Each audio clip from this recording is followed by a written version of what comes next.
అది 1962 భారతదేశానికి మరియు చైనాకి ఒక యుద్ధం జరిగింది. ఆ యుద్ధం ఎందుకు జరిగింది? ఆ యుద్ధంలో ఎవరిది గెలుపు? చైనా భారతదేశాన్ని మోసం చేసిందా, లేకపోతే భారతదేశమే చైనాని మోసం చేసిందా? మరి ఇలాంటి విషయాలను ఈరోజు వీడియో మాట్లాడుకుందాం.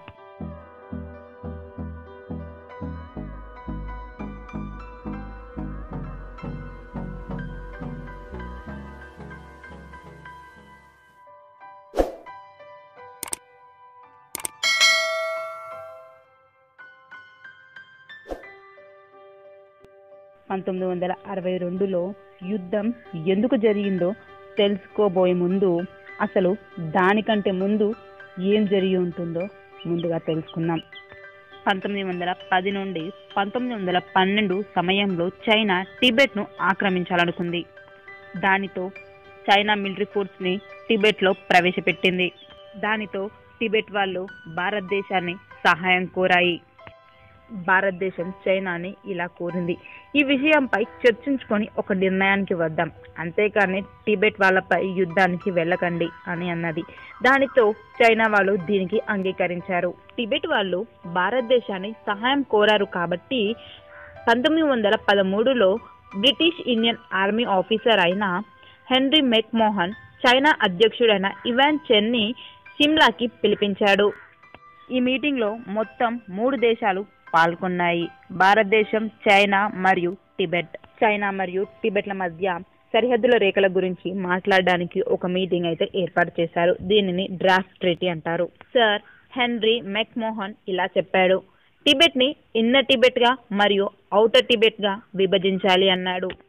ఔటర్ టిబెట్ వచ్చేసి చైనా కంట్రోల్లోనే ఉంటుంది, కానీ దీనిని టిబెట్ వాళ్ళు పరిపాలిస్తారు. చైనా వాళ్ళు టిబెట్ పరిపాలనలో జోక్యం చేసుకోరాదు. ఇన్నర్ టిబెట్ వచ్చేసి చైనా వాళ్ళే పరిపాలిస్తారు. పనిలో పనిగా హెన్రీ భారతదేశానికి మరియు టిబెట్ కి సరిహద్దుల రేఖల గురించి కూడా మాట్లాడాడు. మెక్మోహన్ లైన్ వచ్చేసి టిబెట్ మరియు భారతదేశానికి సరిహద్దుల రేఖ అని అన్నాడు. దీనికి చైనా వాళ్ళు అంగీకరించలేదు. అలా 1913లో సిమ్లా ఒప్పందం అనేది క్యాన్సల్ అయింది. 1914లో భారతదేశానికి మరియు టిబెట్ కి మధ్య సరిహద్దుల రేఖల గురించి మాట్లాడడానికి భారతదేశంలో ఒక మీటింగ్ ఏర్పాటు చేశారు. టిబెట్ మెక్మోహన్ లైన్ ని అంగీకరించింది, కానీ చైనా దీనికి అంగీకరించలేదు. ఇలా 1935 వరకు మెక్మోహన్ లైన్ ప్రస్తావన రాలేదు.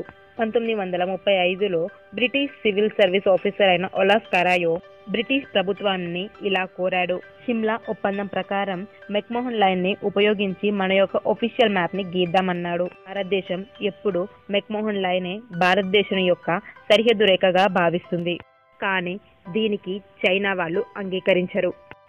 ఎందుకంటే సిమ్లా ఒప్పందాన్ని టిబెట్ వాళ్ళు మాత్రమే అంగీకరించారు.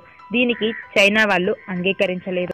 చైనా ఇలా అంది, అసలు టిబెట్ అనేది స్వాతంత్ర దేశం కానే కాదు, ఇంకా దానికి సిమ్లా ఒప్పందాన్ని ఒప్పుకునేందుకు ఎలాంటి పవర్స్ లేవు, మరి మీరు మెక్మోహన్ లైన్ ని ఎలా అంగీకరిస్తారు అని అంది. అందుకే ఈ మెక్మోహన్ లైన్ అనేది ఇన్వాలిడ్ లైన్ లాగే ఉండిపోయింది. ఇది ఇలా ఉండగా 1947లో బ్రిటిష్ వాళ్ళు భారతదేశాన్ని విడిచి వెళ్లిపోయారు. దానితో భారతదేశానికి స్వాతంత్రం లభించింది. భారతదేశానికి స్వాతంత్రం వచ్చిన 2 సంవత్సరాల తర్వాతకి అంటే 1949లో చైనాలో పీపుల్స్ రిపబ్లిక్ ఆఫ్ చైనా ఏర్పడింది. అదే సంవత్సరంలో పీపుల్స్ రిపబ్లిక్ ఆఫ్ చైనా అధ్యక్షుడైన మావో టిబెట్ ని ఆక్రమించాలని తన మిలిటరీ ఫోర్స్ ను టిబెట్ లో ప్రవేశపెట్టాడు. వేల మంది టిబెట్లను చంపి టిబెట్ ను ఆక్రమించుకున్నాడు. చైనా పరిపాలన నచ్చక టిబెట్ లో కొంతమంది ఒక గ్రూప్ గా ఏర్పడి స్వాతంత్రం కోసం పోరాడారు. చైనా ఇలా చేసే వాళ్ళను పోలీసులతోని కొట్టించి అరెస్ట్ చేయించింది. ఇంకొంతమంది ప్రాణ భయంతోనే భారతదేశం వైపు పరుగులు తీశారు. టిబెట్ స్వాతంత్రం కోసం పోరాడిన దాంట్లో దలైలామా ఆ గ్రూప్ కి హెడ్. ఈ దలైలామా కూడా భారత్ వైపు పరుగు తీశాడు. చైనా వీళ్ళందరినీ అప్పగించమని భారత్ ని కోరింది, కానీ భారత్ దీనికి అంగీకరించలేదు. ఒకవేళ మీరు అక్సై చిన్ని వదిలిపెడితే మేము వీళ్ళని వదిలేస్తాం అన్నది, కానీ చైనా దీనికి అంగీకరించలేదు. భారతదేశానికి మరియు చైనాకి మధ్య 2 సరిహద్దుల రేఖల గొడవలు ఉన్నాయి. అంటే బార్డర్ డిస్ప్యూట్స్. ఒకటి అక్సై చిన్ అయితే ఇంకొకటి అరుణాచల్ ప్రదేశ్. ఇంతసేపు మనం అరుణాచల్ ప్రదేశ్ బార్డర్ డిస్ప్యూట్ గురించి మాట్లాడుకున్నాం కదండి. అదేనండి మెక్మోహన్ లైన్. ఎప్పుడైతే చైనా టిబెట్ను ఆక్రమించిందో అప్పటి నుండి అరుణాచల్ ప్రదేశ్ అనేది దక్షిణ టిబెట్కు చెందుతుందని చైనా అభిప్రాయపడుతుంది. భారతదేశం ఏమని వాపోతుందంటే మెక్మోహన్ బార్డర్ లైన్ అగ్రిమెంట్ అనేది టిబెట్కి మరియు భారతదేశానికి ఎప్పుడో జరిగింది కాబట్టి ఈ అరుణాచల్ ప్రదేశ్ అనేది భారత్కే చెందుతుందని అంటుంది. ఇలా చైనాకి మరియు భారతదేశానికి అరుణాచల్ ప్రదేశ్ సరిహద్దుల రేఖ గొడవ వచ్చింది. రెండవది అక్సై చిన్ సరిహద్దుల రేఖల గొడవ. అదేంటో ఇప్పుడు చూద్దాం.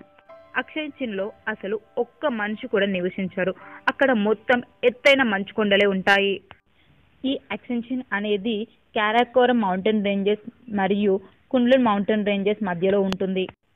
1865లో సివిల్ సర్వెంట్ అయిన మూర్క్రాఫ్ట్ జాన్సన్ ఇండియాకి మరియు టిబెట్కి ఒక బార్డర్ లైన్ గీశారు. అలా గీయడంతో అక్సై చిన్ భారతదేశంలో ఉన్న జమ్మూ కాశ్మీర్లో లడక్ అనే ప్రదేశానికి అక్సై చిన్ చెందుతుంది. అలా దీనికి ఒక జాన్సన్ లైన్ అనే పేరు వచ్చింది. 1893లో చైనా వాళ్ళు అక్సై చిన్ అనేది షింగ్ జియాంగ్ అనే ప్రదేశానికి చెందుతుందని చైనా వాళ్ళు చైనాకి మరియు భారతదేశానికి ఒక బార్డర్ లైన్ గీశారు. దాని పేరు మెక్డొనాల్డ్ లైన్ అని పేరు పెట్టారు. అలా 2 దేశాల మధ్య అక్సై చిన్ సరిహద్దుల రేఖ గొడవ మొదలైంది. భారతదేశానికి స్వాతంత్రం వచ్చినప్పటి నుండి చైనాని ఎప్పుడూ సపోర్ట్ చేస్తూనే ఉండేది. చైనాని ఒక స్నేహ దేశంలానే చూసేది భారత్. 2 దేశాలు గొడవ వచ్చి విడిపోకుండా ఉండడానికి ముందుగానే అప్పట్లో ప్రధానమంత్రి అయిన జవహర్లాల్ నెహ్రూ చైనాతోనే ఒక ఒప్పందం కుదిరించుకున్నాడు. అదే పంచశీల అగ్రిమెంట్. 1954లో జరిగింది. ఇంకా జవహర్లాల్ నెహ్రూ ఏమన్నాడంటే ఒక స్లోగన్ కూడా చెప్పాడు. హిందీ చిన్ బాయ్ భాయ్ అంటే చైనా మరియు భారతదేశాలు అన్నా తమ్ముళ్లాగే అని అన్నారు. అదే సంవత్సరంలో అంటే 1954లో చైనా వాళ్ళు వారి యొక్క దేశపు మ్యాప్ని గీశారు. ఆ మ్యాప్లో భారతదేశ భూభాగము 1,20,000 స్క్వేర్ కిలోమీటర్లు ఆ మ్యాప్లో కనిపించగా అప్పుడు ప్రధానమంత్రి అయిన జవహర్లాల్ నెహ్రూ చైనా అధ్యక్షుడైన చౌ ఎన్లాయ్ని అడిగాడు. అప్పుడు చైనా అధ్యక్షుడు తెలివిగా ఇలా సమాధానం చెప్పాడు. మ్యాప్లో కరెక్షన్స్ ఉన్నాయి, మేము తప్పు గీసాము, మేము దానిని సరి చేసుకుంటామని తెలివిగా సమాధానం చెప్పాడు. కానీ చైనా మ్యాప్లో ఎంత అయితే భారతదేశ భూభాగం ముందు అంత భూభాగాన్ని ఆక్రమించాలని ముందుగానే చైనా అనుకుంది.